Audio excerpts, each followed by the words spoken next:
Hey guys, welcome back to my channel. I hope you guys are having a great day today. So I wanted to talk about Amber Reid and her moving situation. So I clicked on it because I thought, ooh, homegirl's moving to Oklahoma. Woo! And she's not. Y'all, she's moving from a house to another house in Kentucky. I don't even know how they say it, but whatever. So she's actually moving from her house.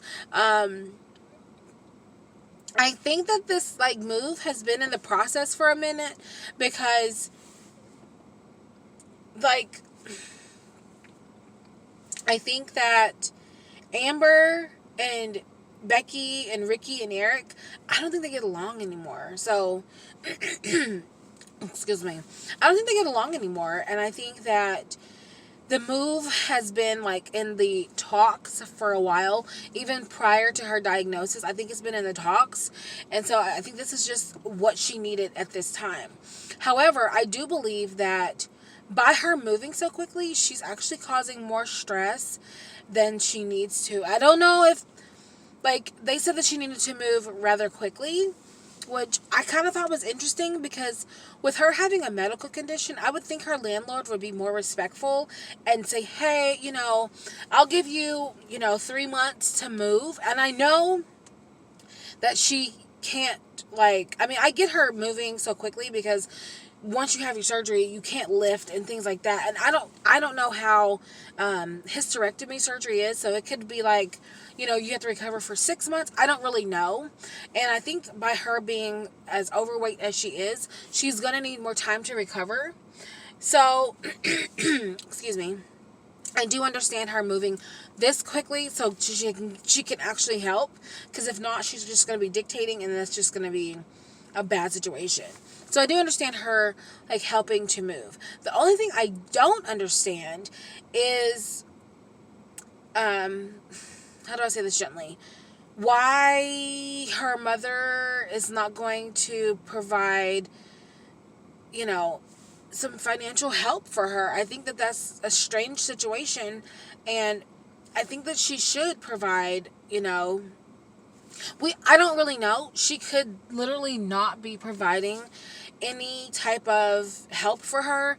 I don't know, but I think it's strange that Amber hasn't even talked about it. And I think, it could be one of those situations where it's none of our business. So I completely understand that. However, I think she said her mom had a job. So her mom must have had a ton of time. She must be using FMLA or something. I don't know. Because she's going to be down there for a while. And, if my daughter was sick, I would definitely be doing whatever I can to get her better. So I'm not knocking her mom. I just kind of find it weird. Did she have financial support to come and help Amber? Is she going to move in with Amber? That's a question that I was kind of curious about. Is she going to move in with Amber? Another question that I was curious about is how is the situation going to be with Becky? And I feel so bad for Becky. I really do, because the whole situation with Becky's mother, I don't even want to get into it, but it's just awful. And Amber's getting all this support, and it doesn't even seem like Amber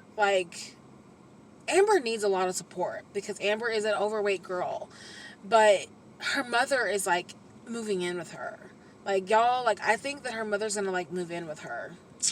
I don't know how that's gonna work. Honestly.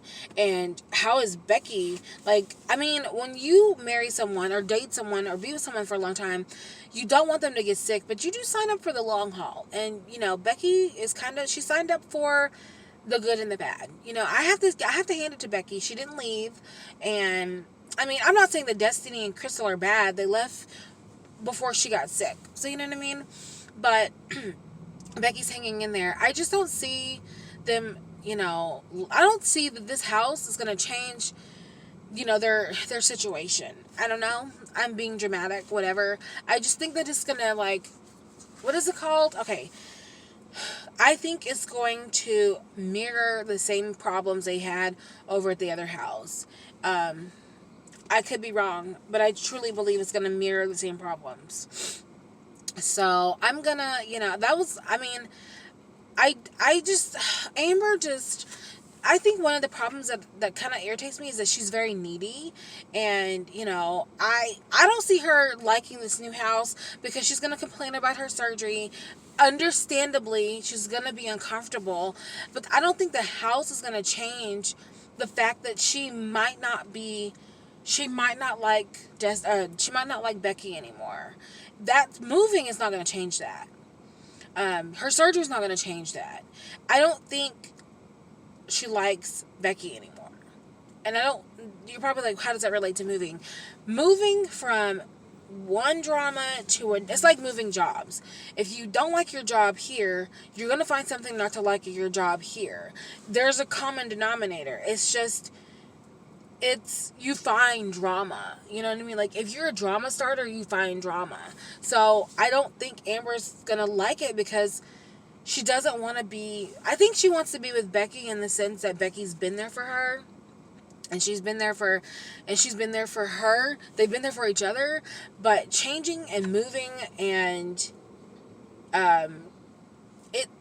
moving houses is not going to change the situation that maybe... y'all aren't the best for each other. Like... I think this... Amber has her mother here, and I think Amber doesn't want to live on her own. That's why she dates people and moves in with them so quickly. She can't do this right now, but she could do this in the near future, like in a year.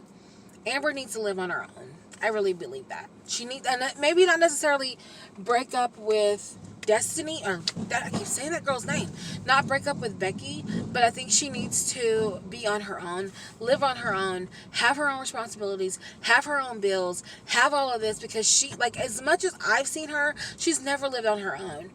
I went to college. I didn't live on my own because you have to have roommates. I mean, when you're a freshman, you have to have a roommate. After that, you necessarily don't, but I did because, I mean, I was a social butterfly. But after I moved out, like after I graduated, so the way it was when I went to college, my senior year, I actually had an apartment by myself, lived on my own, and I was doing my internship. So I lived on my own, and it was great. Now, after college, when I graduated, I actually got me an apartment, and I lived by myself for 2 years, and I had a house, and blah blah blah blah blah. I have my own thing, but I really don't see. And I've made a lot of mistakes in my life. I want to do a video over the mistakes that I've made. We all made mistakes. I truly believe that Amber needs to live on her own. I really do. And if she did that, I would be so proud of her. Like, oh my God, guys, I'd be so proud of her because she did it on her own. You know what I mean? And so the next time she does it, I'm moving, please be moving on your own. I mean, try it, girl. You would love it. And could you imagine her and Becky might just like fall in love with each other because they're not around each other so much. Like, I fall in love with my husband every day, even though we live together, but, like, we're not, like, all the time. And I don't think that her and Becky are all the time, but, like, they might fall in love with each other because you're not seeing each other all the time. Like, my husband and I, we are in our house, but we don't see each other the entire time together. We just hang out, So I think she needs to make a change. I'm happy that she's moving. I'm giving her positive vibes for her upcoming surgery. I'll do more videos, and I think she needs to move and be on her own, or, like, at least try it. It'll be perfect. You're at the prime age between, I think 30 and 35 is a great age to be on your own. I mean, why not? Anyway, I'm going to get out of here. I rambled. I hope you guys are having a great day. See you later. Bye.